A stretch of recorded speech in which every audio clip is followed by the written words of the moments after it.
Contra-ataque recebe hoje o ex-jogador Eduardo dos Santos. O Eduardo, revelado pelo Flamengo do Piauí e que passou 13 anos atuando no futebol europeu. Eduardo, vamos começar exatamente como ponto de partida a sua passagem, né, por clubes da Europa. Foram 7 anos na França, 6 anos na Suíça. Como é que foi essa experiência para você? O que aconteceu de fato para você conseguir se transferir? Porque é um pouco raro, né, um jogador aqui do Piauí se transferir para o futebol europeu de cara, né? Você estava no Flamengo do Piauí e daqui já foi para a Europa. Bom, exatamente, né? Eu acho que consegui realizar um sonho, né? Acho que naquela época, principalmente naquela época, era muito mais difícil um jogador. 2001, né? 2001, era muito mais difícil, não tinha essas informações que tem hoje, né, no futebol, né? E em 2000, naquela Copa João Avelange, né, o Flamengo participou e naquela competição eu fiz bastante gols. E empresários suíços me viram naquela competição, eu fiz 12 gols, se eu não me engano. E surgiu esse interesse, né? Primeiro do Joinville, Santa Catarina, que foi através desse mesmo grupo de empresários. Fiquei lá 3 meses, voltei para o Piauí, para o Flamengo, e depois, no meio do ano, fui para a Suíça, né? Na verdade, eu passei primeiro 6 anos na Suíça e depois 7 anos na França. Bom, e na sua passagem inicial pelo futebol europeu, você começou, como você disse, pela Suíça, né? A barreira do idioma, da linguagem, dificultou muito no começo? Teve também tem as questões de adaptação ao clima, alimentação, à cultura. Isso foi um fator que dificultou o seu início ou você conseguiu tirar isso de letra? Sempre dificulta, né? É uma situação muito complicada. A gente que daqui do Piauí nunca tinha saído nem do estado, só Joinville. E o clima, eu tive a sorte de chegar no verão, então eu fui me adaptando, né? Cheguei no período quente, então até chegar o período mais frio, que é o dezembro, eu já estava já mais adaptado, né? Não quer dizer que já estava totalmente, eu acho que ninguém acostuma com tanto frio, né? E a Suíça faz bastante O frio. calor aqui de De Teresina, Teresina né? para Que é muito forte para o frio europeu, tem uma diferença muito, significativa, e né? a Suíça fica um pouco mais assim, é um pouco mais alto, lá a gente chegou a pegar -5 graus. Então, é uma diferença muito grande, isso dificulta, né? O idioma também. Só que a vontade de vencer era maior do que tudo isso, né? Então, foquei, concentrei naquilo que eu queria, nos sonhos, no futuro para melhor para meus pais. E, graças a Deus, eu consegui chegar onde eu cheguei. A sua primeira passagem, então, no futebol suíço, que é um futebol que tem até um certo respeito na Europa, tem bons clubes. Você jogou lá no Grasshopper. Grasshopper, né? Um clube suíço, foram 6 anos na Suíça. Como é que foi essa passagem lá?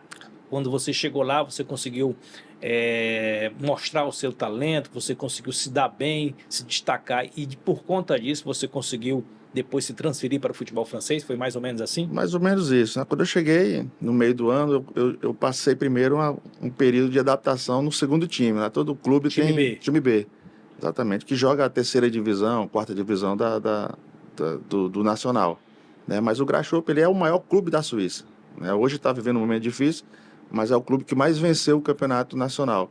E eu peguei, quando eu cheguei, eu estava nessa fase ainda boa. O presidente era um bilionário, lá na Suíça, normalmente, os presidentes são algum bilionário que segura o time, que banca. Então, esses clubes é o que fica sempre na parte de cima, que é o caso do Basel hoje, né?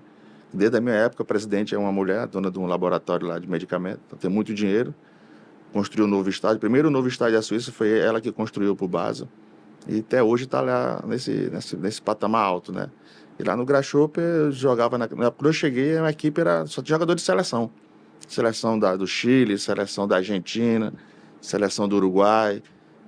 Muito sul-americano na época que eu cheguei. Isso facilitou um pouco minha adaptação também. E você do Flamengo do Piauí, né? Eu do Direto Flamengo da Suíça. Bom, da Suíça para o futebol francês foram 4 equipes, né? Me recorda aí as equipes. Foram o Lens, que é o Lons, que é a pronúncia, né? Tem o Guingamp, Guingamp, né? Que é o Guingamp, como se escreve. Exatamente. Teve também O Ajaccio Ajaccio e o Metz. e o Metz, 4 equipes. E na França, como é que você resumiria a sua passagem pelo futebol francês, que inclusive você esteve lá numa homenagem há 3 anos atrás, 2022, né? 2022. O Guingamp fez uma homenagem para você, você até relutou em ir voltar lá, mas foi lá e recebeu a mensagem. Como é que foi tudo isso? Rapaz, a passagem pela França foi para mim, foi o ápice da minha carreira, né? Lógico, eu fui campeão também suíço pelo Grasshopper em 2003, tive esse título nacional, mas era diferente. Eu estava jogando num clube que era acostumado a esses resultados, né? E quando eu fui para a França, fui primeiro para o Guingamp, era um clube de segunda divisão, né? Um clube de segunda divisão que apostou na minha contratação. E em 2009 eu consegui ser campeão da Copa da França, algo que fazia 50 anos que um clube da segunda divisão não ganhava. Eu ainda fui artilheiro da competição. Ficando à frente do todo-poderoso PSG, né? Todos eles. Na época de 2009 não tava essa potência toda ainda não, né? Que tá hoje o PSG. Era mais o Lyon da França ainda estava bem, o Rennes, o Olympique. Olympique de Marseille sempre é forte. Mas o PSG sempre faz as equipes fortes também. Mas não é esse time dos árabes de hoje, né? Então, consegui fazer essa bela história com o clube de Guingamp, né? Eu acho que os dois maiores ídolos da história do clube sou eu e o Drogba porque jogou e a carreira que teve, uma carreira enorme, né? E eu pelo título, né? Foi o primeiro título da história do clube. E até hoje eles falam comigo. Hoje mesmo estava conversando com os diretores do Guingamp. Que bom, né? Eduardo, e como é que foi o retorno, né, ao Brasil, você voltar ao futebol brasileiro? Pô, na verdade, quando eu estava no Ajaccio, eu voltei. Eu pedi ao presidente que me liberasse. Meu pai não estava muito bem. Bateu saudade ou foi questão familiar Não, mesmo? familiar. Meu pai não estava muito bem de saúde. Eu já estava já com 12 anos na Europa. Eu falei assim, rapaz, perdi tanto tempo longe da família. Foi bom por um lado, mas por outro lado ruim. E eu tentei vir, trouxe a família para ficar próximo do meu pai, o máximo possível. Mas ele ficou mais triste ainda, né? Porque ele queria me ver jogando. Eu acho que a felicidade dele era me ver jogando. Aí ele viu o ex-jogador da Itália, da seleção, Ravanelli, era treinador do Ajaccio, foi para o Ajaccio, me ligou. E ele estava perto de mim na hora, viu a conversa. Não entendia muito bem, mas sabia de onde era a ligação. E ele falou assim, meu filho, vou te pedir fazer o último pedido para você. Volte, jogue esse ano e depois você para a sua carreira, mas pare jogando. Aí eu falei, então, tá bom, vou voltar. Aí eu voltei, ele pediu isso para mim, eu voltei. E eu tinha passado 6 meses aqui sem jogar. Aqui em Teresina. Aqui em Teresina. Aí eles me ligaram, eu voltei. E 2 dias antes da estreia do campeonato, eu me machuquei. E 3 meses depois, meu pai faleceu. Nem me viu jogando, né? Meu pai faleceu, aí eu decidi passar esse ano, que eu prometi que ia ficar lá. O clube não foi bem, e o meu salário era alto na época lá. E eu cheguei pro presidente, que ele já tinha me ajudado bastante, me levou de volta, estava parado, me deu o mesmo contrato. Eu disse, presidente, eu sei que a situação está difícil, mas se o senhor quiser, eu tenho um clube que está interessado em mim, você recupera pelo menos o dinheiro que você gastou comigo.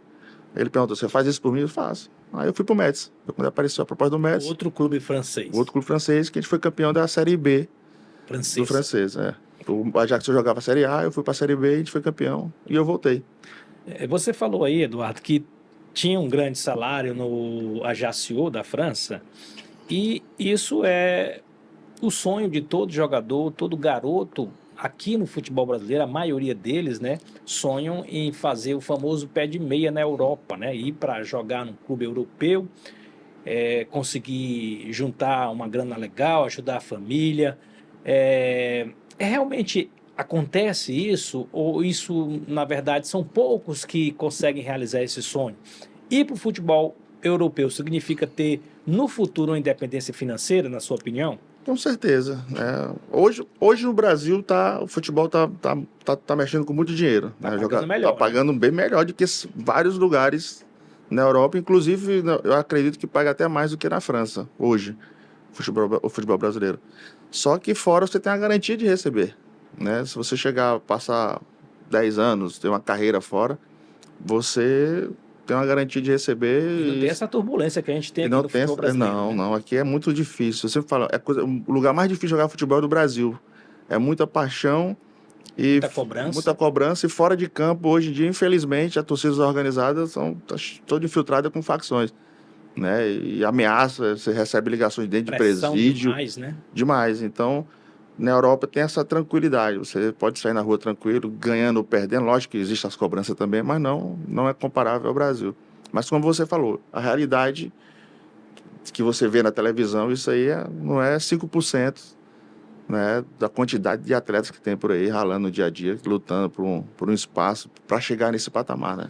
Antes da gente entrar em outros tópicos, eu queria só resumir essa conversa sobre a sua passagem na Europa. O que você teria a dizer no que se refere a conselho a um garoto aqui, por exemplo, do Piauí, que tem esse sonho de jogar na Europa para poder ter uma independência financeira, ajudar os familiares, ter uma vida melhor no futuro. Qual conselho o Eduardo, que passou 13 anos na Europa, daria a esse garoto?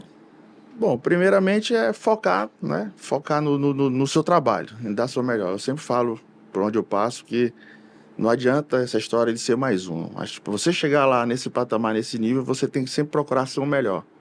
Mesmo que o clube que você está jogando não seja um grande clube.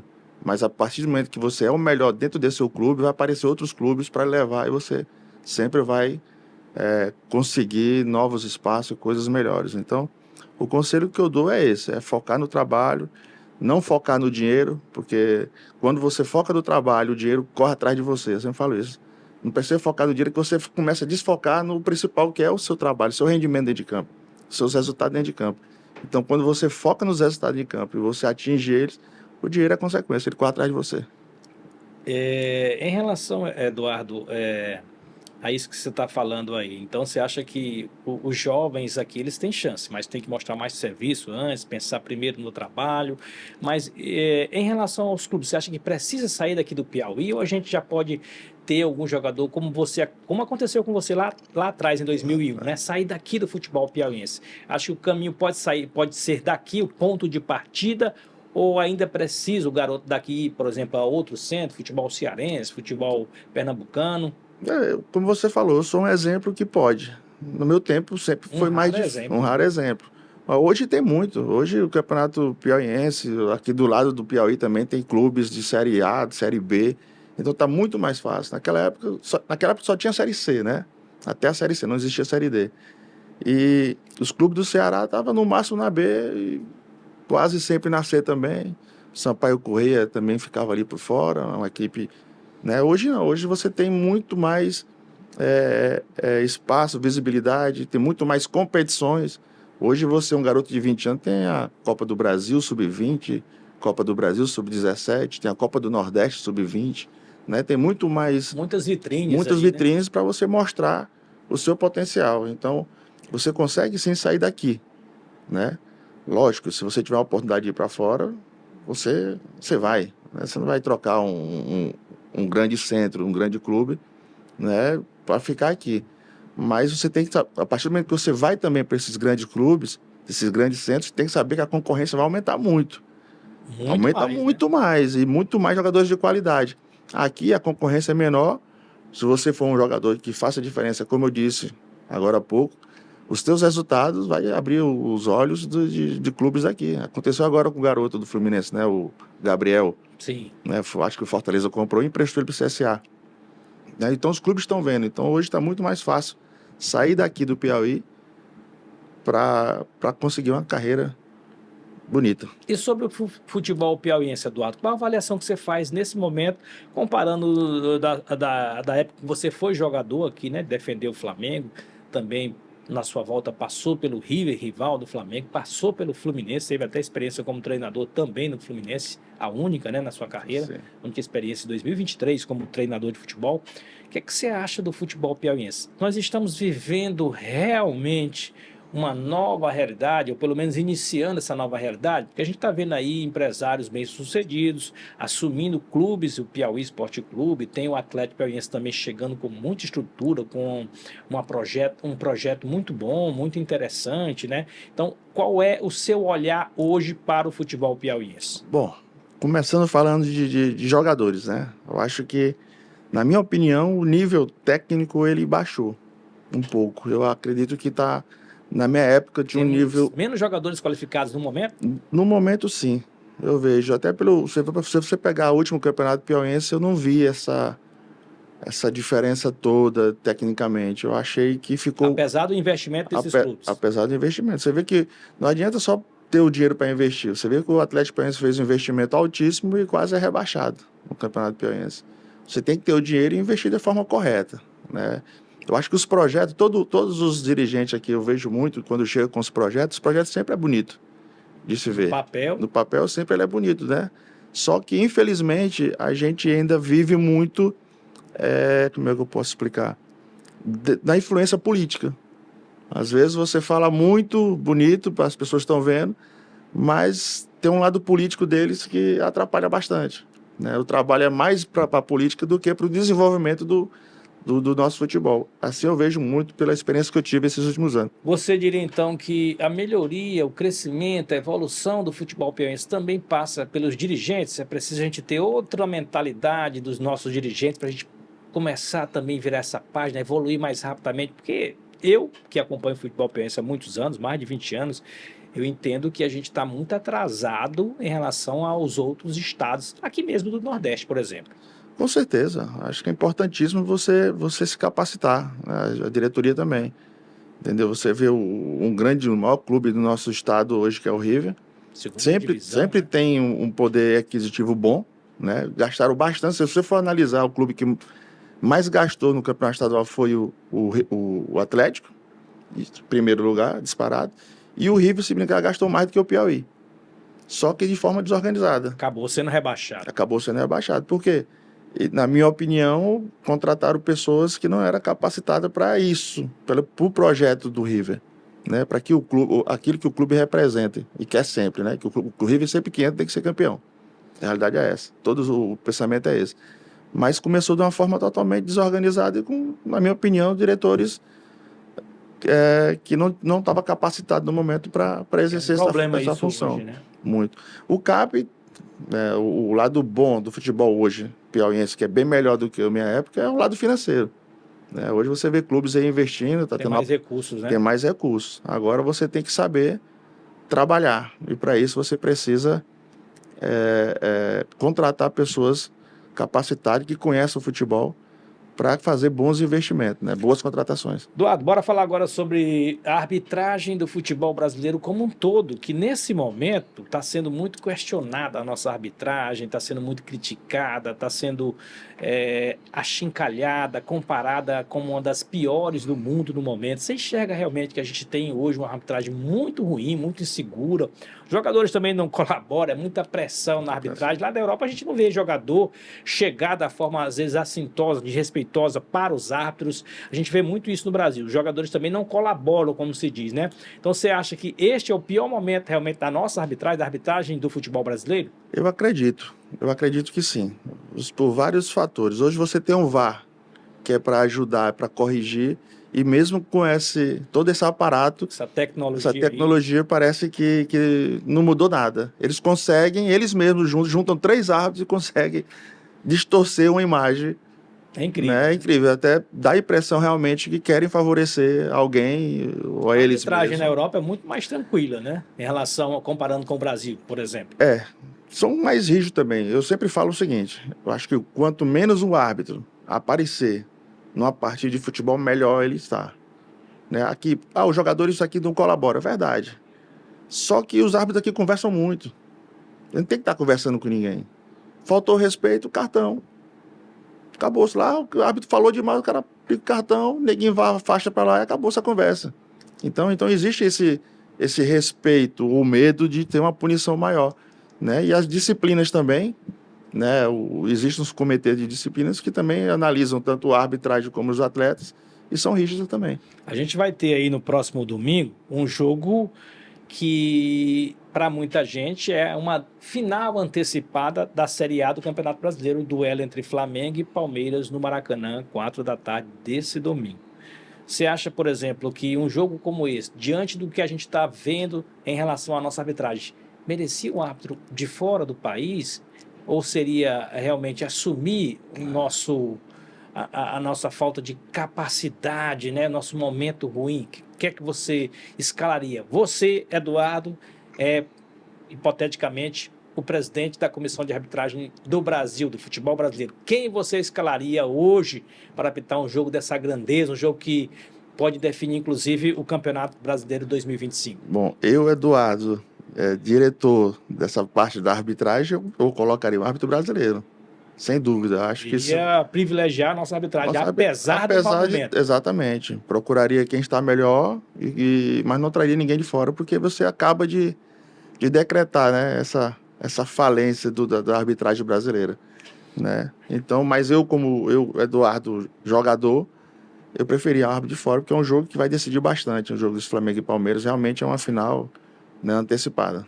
Esquecendo esse jogo entre Flamengo e Palmeiras, né, dessa próxima rodada do Brasileirão, mas ainda falando dos dois clubes que são os mais poderosos do Brasil nessa última década, nos últimos 10 anos aqui no Brasil, Palmeiras e Flamengo estão polarizando aí os campeonatos, as disputas pelos principais títulos, não só do Brasil, América do Sul também, Libertadores. Você diria nesse momento que há um favorito para vencer o Campeonato Brasileiro? Porque o momento do Palmeiras, todo mundo fala, o Palmeiras atingiu o nível que o Flamengo tinha atingido lá atrás, é um pouco melhor neste momento. Então tem muita gente dizendo que é só entregar a taça para o Palmeiras. Você acha que é assim mesmo ou o Flamengo é um time que não se pode, apesar do Flamengo não estar jogando bem como jogou algumas semanas atrás, há um mês atrás, por exemplo? É difícil você falar que tem favorito num jogo desse, né? Como você Estou falando falou, do jogo, estou falando para ganhar o campeonato. não, para ganhar o campeonato é difícil também falar quem é o favorito, né? O Flamengo é uma grande equipe. Realmente, Vai ficar em cima do muro, Eduardo? não. Realmente, o que o Palmeiras vem apresentando nesses últimos um mês e meio, mais ou menos, Tá goleando todo mundo, velho. numa crescente muito grande, mas o Flamengo tem uma equipe muito boa. Eu acho que o Flamengo leva a vantagem ainda, né? Apesar que o Palmeiras está a 3 pontos, mas tem esse confronto direto, que eu acredito que o Flamengo deve ganhar no Maracanã.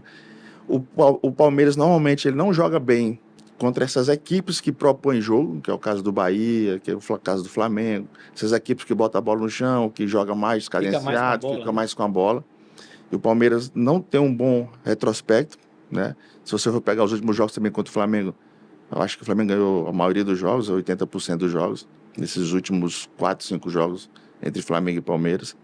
O Palmeiras não vence o Flamengo do Maracanã há mais de 10 anos. Exatamente. Pelo Campeonato Brasileiro. E o Flamengo tem um elenco muito grande e muito capacitado. Eu acredito que ainda por isso eu acho que o Flamengo ainda leva uma vantagem para ganhar o título. Então, se fosse para apontar um vencedor, um campeão, você colocaria o Flamengo como o campeão brasileiro de 2025? Eu ainda colocaria, apesar do Flamengo estar disputando. Você acha que não, mas essa disputa da Libertadores, dos competições, bagunça, atrapalha um pouco. Atrapalha um pouco. É a mesma situação que eu falo sempre dos clubes piauienses que estão jogando a Copa do Nordeste. Vamos para a Copa do Nordeste, vamos tentar ganhar. Os jogadores querem jogar aquele ali, né? Porque é atrativo. Você inconscientemente, você deixa um pouco o estadual do lado. E o estadual você não tem tempo para recuperar, né? Quando você vai disputar um campeonato de Copa do Nordeste com tantos jogadores Série A e Série B, normalmente você não vai ganhar ele, né? Então eu tenho que focar no estadual. E às vezes também a mesma coisa lá na parte de cima, né? Apesar do Flamengo ter um elenco grande demais, de muita qualidade, que dá para jogar 2 competições tranquilamente, mas inconscientemente o jogador dá uma focada maior naquela vitrine maior, né? E atrapalha um pouco ali, né, no campeonato. Então o Flamengo tem que trabalhar bem para não atrapalhar essa parte mental, esse foco nessa reta final do Brasileiro. Bom, falando agora de seleção brasileira, Eduardo, ano que vem tem Copa do Mundo, 3 países, Estados Unidos, Canadá e México. A seleção brasileira tem um treinador italiano com muito nome, Carlo Ancelotti, mas a gente não tem visto o futebol do Brasil como a gente já viu há muito tempo atrás. Nós temos aí jogadores interessantes, jogadores que jogam em grandes clubes, mas não estamos vendo um time, uma seleção. Você acha que ainda dá tempo, Ancelotti, arrumar essa casa, conseguir formatar esse time para a seleção brigar pelo título no ano que vem? Eu acredito que sim. Sabe? É pouco tempo, né? Resta pouco tempo. É pouco tempo, mas o Ancelotti é um cara muito experiente, né? Conhece muito o futebol, apesar de não ter essa experiência em competições, em seleções, né? Em Copas. Né? Mas só clube até agora. Só clube. Mas é um treinador... Não vamos esperar espetáculo de seleção brasileira. Isso é claro. Ele vai priorizar bastante essa parte defensiva, não pegar gol, e jogar com o que nós temos ali na frente. Não vamos esperar aquela época de Ronaldo, Ronaldinho. Eu escuto até uma história do Vampeta que fala assim, pô, a gente tinha Ronaldo, Rivaldo, Ronaldinho, Cafu, Roberto Carlos, a gente quase não ganha a Copa, entendeu? E jogando bem, né? Jogando futebol bonito, porque era muita qualidade. Infelizmente, o Neymar hoje é muito massacrado aqui no Brasil, mas ele pegou uma das piores gerações dos últimos tempos. Talvez seja o único que se destaca muito entre os jogadores da mesma geração, né? Muito. Infelizmente, pegou praticamente só. Ninguém vai jogar futebol sozinho, mas é um cara que é o destaque só. Fazendo novamente um exercício hipotético, Eduardo. Eduardo é aqui para nós o Ancelotti. Levaria o Neymar para a próxima Copa? Ia Levaria. contrariar muita gente. Só por que eu levaria? Você leva mais 23 jogadores, se não me engano, né? É um pouco mais agora. 23, né? 25. 25. Pronto, você leva 25 jogadores. Tem 5 jogadores que vai lá que não vai jogar. Não vai entrar uma partida. A não ser que na segunda partida o Brasil já se classifica, aquela terceira partida você coloca todo mundo para jogar. Exercitar ali. Mas tem 5 jogadores que não vão jogar. Você prefere ter 5 jogadores que não vão jogar ou o Neymar desse lá no banco que pode resolver? Mesmo o Neymar fora de forma, Neymar longe do ideal? Mesmo longe do ideal. Como eu levaria o Ronaldo Fenômeno em 2010. Aqui do Brasil ainda. Se você perguntasse em qualquer jogador do mundo, você prefere marcar o Ronaldo gordo ou o Luiz Fabiano em forma? Todo mundo vai querer marcar o Luiz Fabiano em forma. Entendeu? Pode fazer a diferença, né? Pode fazer a diferença. Apesar de todas as críticas que são colocadas a ele.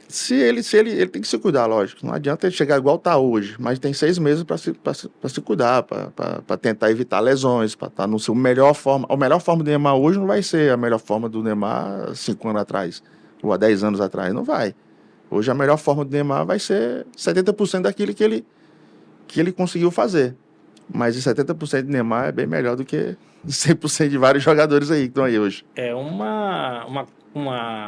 um ponto muito difícil para o Ancelotti, né? Porque há muitas críticas em relação ao foco, inclusive, do Neymar na carreira dele. Exatamente. Ele poderia já ter sido um dos melhores do mundo e nunca conseguiu. Mesmo assim, vale a pena comprar essa briga e levar o Neymar para a próxima Copa. Eu, Eduardo, levaria. Podia criticar quem quisesse. Criticar, vão criticar de qualquer forma. Levando ou não, se ele jogar mal e não ganhar, vai ser criticado. Eu levaria o Neymar. Em relação aos favoritos, você acha que o Brasil está entre os favoritos para ganhar a próxima Copa? Ou a gente tem que assumir que, nesse momento, a seleção está na prateleira baixa em relação a 5, 6 seleções europeias, por exemplo, França, Alemanha, Inglaterra e outras? 5, 6, não diria. Eu acho que o Brasil sempre entra. Na Copa do Mundo é diferente. Tem a Argentina também. A Argentina foi campeã do mundo passado, não chegou lá com essa... Perdeu o primeiro jogo para a Arábia Saudita, se eu não me engano. O importante é você se organizar. Lógico que você entrar com essa mentalidade que você não é o favorito faz você se concentrar mais. Eu acho importante saber botar os pés no chão, que nós não somos mais aquela seleção de 94, 98, 2002. Somos uma seleção normal. Só que também a gente tem jogadores que, se você for analisar, são os melhores em cada clube onde eles estão. Você tem o Vinícius Júnior, você tem o Rodrigo, que mesmo tem uma fase ruim, no último ano, só que é um jogador que pode sim resolver, jogador que já foi protagonista de Liga dos Campeões. Então o Brasil tem uma seleção forte, defensivamente também tem uma seleção forte.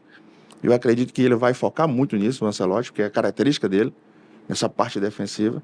E esse jogo passado contra o Japão, lógico. Tomamos a virada. A primeira vez que o Japão venceu a seleção brasileira. Entrou negativamente para a história esse jogo. Exatamente. Só que você analisar, ele está fazendo testes. Ali não está o melhor Brasil. Mas você acha que é o momento de fazer testes ainda? O tempo para a Copa do Mundo é muito pouco. Restam poucos meses, né? Então, muita gente defende que neste momento do ciclo da Copa, o Ancelotti já deveria estar com o seu grupo formadinho e fazendo alguma mudança ali pontual, mas já dando um corpo, uma cara, formatando esse time. Mas ele é um cara que chegou agora também, não teve muito tempo, né? Se você for analisar, ele está quantos jogos? 3 jogos? 4 jogos? Nessas Olimpíadas. Agora, depois que chegou, tem 4 jogos, acho. Foi 2 jogos da coisa e esses 2 jogos. Das eliminatórias, mas alguns amistosos, né? Esses 2 agora. Poucos jogos. Então ele deve ter já na sua cabeça uma base. E onde está faltando, ele vai experimentar ali ainda alguns jogadores para ver. Eu acho que nessa próxima convocação deve convocar mais jogadores do Brasil. Eu acho que ele ainda tem jogadores para observar. O Pedro é um deles, eu acredito. Falando nisso, para a gente encerrar, temos pouco mais de 1 minuto. Que jogador não está no radar do Ancelotti nesse momento, mas que você, Eduardo, sendo treinador, esse aqui eu vou levar. Por exemplo, ontem o Fernando Diniz disse que o Ryan do Vasco, um jovem atacante que tem se destacado no Vasco da Gama, merece uma oportunidade. Tem algum jogador na sua cabeça que você diz, esse tem que ir para a Copa, mas o Ancelotti não está observando? Cara, para mim, um dos melhores jogadores do Brasil, olha, na minha visão de ex-jogador e como treinador também, O Léo Ortiz é um zagueiraço. Para mim, um dos melhores zagueiros do futebol Deve ir para a brasileiro. próxima Copa. Para mim, sim. O do Léo Ortiz do É uma Flamengo. qualidade impressionante. É um Não 10 que joga lá Não atrás. está assim certo que ele vai. Já foi convocado algumas vezes, mas a gente não tem a certeza, Não tenho a certeza se ele ainda. vai para a próxima Copa, não. Exatamente. Tá certo, obrigado, Eduardo. Tamo Conversamos junto. aqui com o ex-jogador Eduardo, hoje com 45 anos, mas ainda está no meio do futebol aí, está entre a gente. Então, nossa entrevista completa você vai conferir lá no YouTube, no nosso podcast Contra-Ataque, e os cortes, os principais trechos dessa entrevista você confere nas nossas redes sociais da Rede Meio, tá certo? Então, até a próxima.